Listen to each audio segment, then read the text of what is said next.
Hi guys, it's Grant Nelson again here with the Mustache Offgrid YouTube channel. In case you guys are new to the channel, I try to cover various homesteading topics, various off-grid topics. I try to do things in an old-fashioned way, a manual way, in a way that I can produce from my own land. I am still stuck on, some of the gasoline and things like that, and I'm working my way away from it one step at a time. Anyway, today I'm just going to talk about a few things here.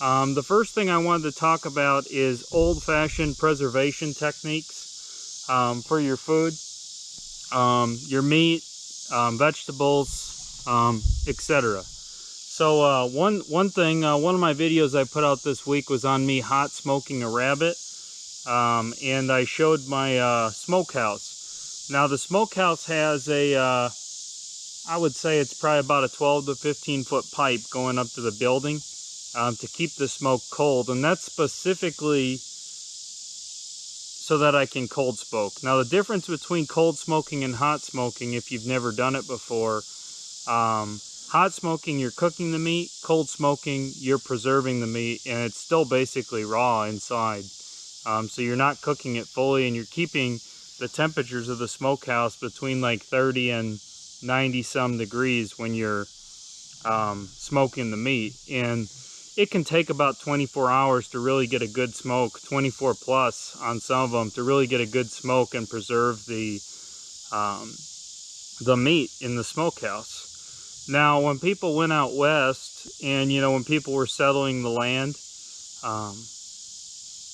they used a lot of salt to preserve their meat as well, but the smokehouse, a lot of times they didn't have salt, so they had to use an alternative method, and smoking was the simplest method to use. People have been preserving their meat with smokehouses for thousands of years, and it gives the meat just a amazing flavor, just wonderful. I usually use green oak or green hickory when I smoke in it, and I'm getting plenty of that as I clear the land for my pig pasture. Which I showed you in my other videos here. I'm just clearing a lot of trees. So anyway, smoking is one preservation method. Now I use the smokehouse as well as a dehydrator, which I touched on a little bit in the video. I had actually never dehydrated any vegetables in the smokehouse. I started with some okra in there, and I'm going to try to make okra flour out of it, or okra powder of some sort, to add to stews and soups, or maybe be able to make some sort of bread with it this winter. They are turning out really well. I tried one this morning that was dried, and it is really good. I'll have a video on that in the future. But now smoking's one thing. Another thing is salting or brining, and they're different. Obviously a salting, you're just putting salt on the meat. That's going to help take the moisture out of the meat. The salt absorbs the moisture and takes it out of the meat, and it also creates an acidic environment for bacteria. Now some people like to use nitrates and nitrites and all that stuff to prevent botulism, because they're very worried about botulism. And me personally, and everyone can use their own discretion on this, in some of the third world countries and the places around the world, the amount of cases of botulism is so low, even in some of these third world countries where people are, just throwing their meat out in the sun for a few hours. And we are so concerned with it here in the US because the FDA and all these government agencies have really made people concerned about it. And if you actually look into the history of canning, I do some canning as well. But one thing about canning that I don't like is you have to buy jars and lids. You're relying on jars and lids, and those things come from the grid. At some point you're going to have to go to the store and buy canning jars. They will last a long time, don't get me wrong. I'm not saying that canning is not a good option for preserving your food off grid, because it is, but at some point, if you have canning jars for 20 or 30 years, you're going to probably have to buy new canning jars and lids at some point. Definitely lids for sure. But if you do the research on it, back in the 1920s, When companies first started selling everyone food in metal cans, there was a case of about 18, I think it was 18 cases of botulism in one area in Ohio. And it was a big news story. They really hyped it up. And that was really around the time that they actually created the FDA. And some of it started really regulating the canning for people. And a lot of people were super scared because of this news story that was hyped up with 18 cases of botulism in Ohio. But worldwide, there's less than 1,000 cases of botulism that I know of. In the U.S., it might be higher than that. Might be higher than that. Don't quote me on that, guys. I think it's about less than 1,000. But in the U.S., there's only a few hundred cases a year. And of those cases, only maybe 1 or 2 people actually have serious effects from it. Now, I'm not saying it's not something to take seriously. I'm just saying percentage-wise, it's really not a big enough concern for me to be super worried about. I think that in our society, we're so concerned with being so clean. The people that went out west in the Rocky Mountains, they did what they had to do, and they did not all die of botulism. That's just how it was. And today we're a little bit scared. People are scared we're so clean, and we're scared of germs and bacteria and all that stuff, and I get it, because we've been kind of almost indoctrinated that way. But you'd be surprised what you can do with some salt and some smoke and some things, and you don't have to add nitrates and nitrites to preserve your food. Now, I'm not saying it's not, like I said, it's up to you. It's optional if you want to. I'm just saying I don't use those things. I don't think they're good for you. And I don't think that I'm going to get botulism just based on everything I've read, and the methods that I'm using for preserving my meat and my vegetables and everything are better than probably 70%, 90% of the world, and they are not all dying of botulism over in Africa and over in Southeast Asia and places like that. The next thing I was going to talk about here was the salting. Now, I really got on the botulism thing there, but salting, you know, you can use a salt box, and it's basically going to turn your meat into jerky. It's going to dry it right out, and it's going to be salty. And I have tried that before, just to try it. I've never tried it out here, but I tried it down in Arizona one time because I just wanted to learn. And it was the first time I had ever tried it. And the way to cook it like that is you really have to soak it overnight. You have to put it in water, and put it in water possibly for a few days, and drain the water and put it again. Otherwise, it is just complete salt. You're basically just eating salt left and right in that case. Chickens are acting up over there, but I don't think there's anything going on. But anyway, you really have to soak it to get that salt out of it. Otherwise, it's almost unpalatable. Now, I like this method here, brining, a lot better. Now, brining with salt, what kind of salt do you use? How do you brine? People are probably going to laugh at this, but I actually like to use pool salt, Morton's pool salt, the stuff that says all natural on the bag from Walmart. I think it's about $7 or $8 a bag for a 40-pound bag. And I buy a couple of them bags and keep them in my shed over there. Salt is not going to go bad. It's been on the earth thousands of years, and it lasts thousands of years. So I like to keep a lot of it on hand, because I know that there may come a day that I can't get salt, and having that is valuable to me. Plus, I use it. I use it for a lot of things. And when I'm doing bulk brining, I use pool salt. That's what I use. The reason I use pool salt and not sidewalk salt is because the pool salt has finer granules. And the reason I use that is I actually talked with the Amish, and they said they use sidewalk salt.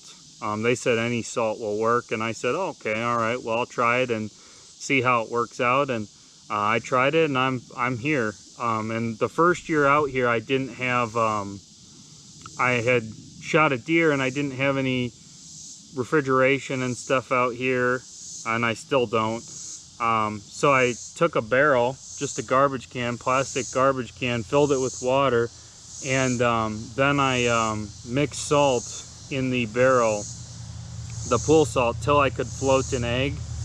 That's what they used to do back in the day. They said they would make the brine till they could float an egg. So I did that till I could float an egg in there. And then I chopped the deer up in the, you know, steak-sized pieces and put it in that brine, and it worked well. It worked well. If I was going to do it again, I would probably put the deer meat in water overnight once. And we got a little daddy long-legged spider here, but anyway, if I was going to do it again, I would probably soak the meat in regular water one night first, just to get the blood out. That's just one thing that I would do, but it worked out. You could eat the meat. It was very salty though. That brine was very salty, and you definitely had to soak the meat overnight if you wanted to really eat it. It'd be a lot better for making stews or things like that, with that kind of meat, with a deer specifically. So yeah, salting, brining, smoking. You know, if you're trying to keep meat off the grid and you don't want to use any electricity, whether it's solar electricity or grid electricity, and you're trying to do things like they did back in the day, those are really the options for you. Now, there's a lot of variations to those things. You can look online. There's probably a ton of different options. I've seen people literally, I think it was on a YouTube channel called Townsend's, where they do like 1700s meals and stuff. And they just took pork and stacked it in the barrel, stacked it, put a layer of salt, stacked it, put a layer of salt, stacked it, put a layer of salt, filled it, and then they just put hot liquid in there, and that was what they did to dissolve the salt. And I imagine that was some salty stuff back then. But basically, like I said, you kind of got to soak things. A lot of times they also boiled that meat and made stews and things with it, because it kind of stretched the meat a little more for the meals, but it also made it less salty, because you're diluting the salt at that point. So if you rinse it and soak it overnight, and then, you know, make stews or soups or things like that out of a brined or a salted meat, that can be a lot better. I haven't done any dry curing really, other than some of the deer I hung in my building over there, and that tasted fine. It was all right. But I like brining and like salt box methods better for actually preserving the meat, making it last a lot longer. If you're ever in doubt with meat, you know, as far as the botulism goes and the scares of all that, botulism can be killed. People say, oh, it can't be killed, it can't be killed. If you ever have meat and you're in doubt and you're in a survival situation, if you get a roaring boil, botulism does die at, I think it's like 240 or 250 degrees at like 15 or 20 minutes, something like that. You'd have to look into it 100%, but as long as you boil it thoroughly and you get it, you know, a hot boil, not just a mild boil for like a minute or two, it will actually kill botulism. So if you're just trying to make stew or something, you really don't even got to worry about botulism, as long as you cook the meat thoroughly. I also do that same thing if I'm cooking wild game. I like to make stews out of it. Like if I'm eating a possum or a coon, and I do eat some of them. I like coon the best. I prefer that over possum any day, but they're both good in their own respects. But if you're making a stew, that's, in my opinion, the best way to prepare them, because one, it's delicious, but two, it also kills any parasites that might be in the meat. So anyway, that's just some basic things, some ideas, you know, for preservation methods: smoking, salting, and brining, if you're new to that kind of thing. There's a lot of books on it, a lot of ways to do it. I like to do it as old as I can, you know, old-fashioned as I can, you know. And a lot of it's trial and error, and a lot of it's just, you know, facing your fears with some of it. Now I do have a pretty strong stomach too, so just keep that in mind. But most of the things I cook taste delicious. So the next thing I was going to talk a little bit about was dehydrating. I had never dehydrated anything before other than maybe some jerky. And I actually made jerky in that smoker as well. That's another benefit of having the smokehouse. You can make bulk jerky in there, which is another preservation option. You know, it's kind of along the lines of smoking, but if you put your jerky in there and you start the smoker and you do it for 12 plus hours and you have the meat cut nice and thin, it will dry out and preserve the meat. And that's really one of the safest ways to actually preserve meat if you're worried about the parasites and things like that. But basically you make jerky in there. You dehydrate it for 12 to 24 hours or until it's ready. You can put different seasonings on it. I made a brown sugar kind of jerky, and that was delicious. Brown sugar barbecue jerky. Yeah, I ended up eating it all in one day. Kind of funny to say, but yeah, I mean, you can make jerky in the smoker. I'm dehydrating some okra in there, and it's going to, I'm going to make okra flour out of it, which will be a good thing to add to stews and soups and things like that in the fall time. Maybe you might be able to make some bread out of it, but the smokehouse is a valuable asset off-grid if you're trying to preserve your food. That's kind of the point I'm getting at. If you are smoking meats, a little salt's never going to hurt if you're cold smoking or hot smoking in there. Salt's good for preserving. So add salt. You're not going to go wrong adding a little bit of salt to the outside of some fresh meat in there. If you're cold smoking it, it'll only help in the preservation. Yeah, but those are just some basic things on the smoking, dehydrating. Just a couple options for you if you're not using a fridge off-grid. The next topic I was going to talk about, it's a little bit controversial to some people, and I'd like to hear in the comments what your opinions are on this. Off-grid. You know, what is off-grid? What is off-gridding? I guess that's a verb. Off-gridding? Yeah. I am off-gridding. It might be I don't know what it is, guys. You let me know in the comments below. I'm a hillbilly. I don't know what that is. But anyway, off-gridding, off-grid, what is your definition of that? Because there's a nice debate in the off-grid and homestead community. And to me, off-grid is actually living a lifestyle with a goal, or actually living a lifestyle where you're not connected to the power grid.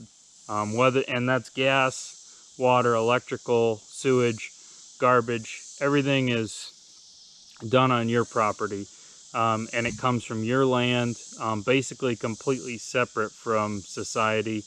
That's kind of my thoughts on what it is, where you're actually living a lifestyle separate from the grid, the electrical grid, the internet grid, the power, the water, the gas, all that stuff. So that's my definition of it. Am I off grid? I think I would say I'm probably 70% plus there because of my gas usage in my cars. Now, homesteading, to me, the difference between them, and you can do an off-grid homestead, which is kind of what I have, I kind of think, because I don't use any electricity and I have a goal of not using the power grid, and producing all my own food, which food comes from the grid. You know, if you're getting it from the store, that's using the grid to get that. So to me, you have to kind of produce your own food. But homesteading and off-grid go together, I think. But homesteading, to me, you can have a few acres with some animals and a garden and stuff and use electricity, and to me, that's a homestead. That's just my opinion on it. And it's more of a farm. You know, it's kind of like a small farm, a country farm, a hobby farm. I wouldn't say it's a hobby farm. Some people can probably be profitable and make money on it, but the point is that a small farm and a homestead to me are kind of the same thing, where you're taking land and you're building it into a farm. You can use electricity, you can use as much gas as you want, and you're not concerned with necessarily leaving the societal grid. You'll use as much societal grid as you want, and not necessarily designing your lifestyle to live outside of the system. That's kind of homesteading to me, you know, as far as it goes. And there's nothing wrong with homesteading. I mean, I'm a homesteader just as much as an off-gridder, but I have a goal of leaving the grid, not using the grid, and designing my property to not be on the grid. And I could just design a homestead and hook up to electric, have animals, and have kind of a turnkey operation, but I'd be reliant on the grid in that case. Anyway, if that makes sense, you know, let me know in the comments, guys. I kind of think there's a difference between the two, off-grid and homesteading. And to me, off-grid is creating your own system separate of society and kind of not using societal systems like the grocery store, the gas station, things that are on the grid, gasoline, electricity, water, utilities, that kind of stuff. So let me know in the comments below if you guys, what your guys' thoughts are on off-grid. Do you guys have a different definition? What do you think about that? I'm not saying, you know, that's just how personally, I think that a lot of people have a lot of different thoughts on what off-grid is and a lot of different opinions on it. And I'm not saying that mine's the only one. I think it's different for everyone. Someone else's off-grid might be like what I said, where they hook up to electricity, you know, but for me, off-grid, the definition to me is leaving the actual grid. It's 100% best you can, or at least working towards that. So anyway, that's just an opinion there. Let me know what you guys think. I'm going to have another one of these kind of podcast style videos coming up. I'm going to try to do one weekly. I created an email for the channel called mustacheoffgrid188@gmail.com is the email. So if you guys have off-grid topics you'd like me to cover, or questions on off-grid activities, questions on my lifestyle, you know, anything that you guys want to know, feel free to shoot an email to mustacheoffgrid188@gmail.com, or you can drop a comment below. Either one is good. I also have started a Rumble channel. As of the making of this video, all my YouTube videos haven't synced over there yet. I know some people prefer using Rumble, so you know, if that's something you guys like, you know, feel free to check it out. Like I said, there's no videos there yet, but I'm syncing the YouTube videos to there as this video is being made. So yeah, anyway, those are some of the preservation topics. I'm going to do one of these podcasts weekly, and off-grid to me is you know, different than some people's definition. I'd like to hear your guys' definitions on what you think it is. And yeah, I'll have another one of these next week, and hopefully I get some good feedback. Sit. Come on, sit. Oh, good boy. Good boy. Lay down. All right, good boy.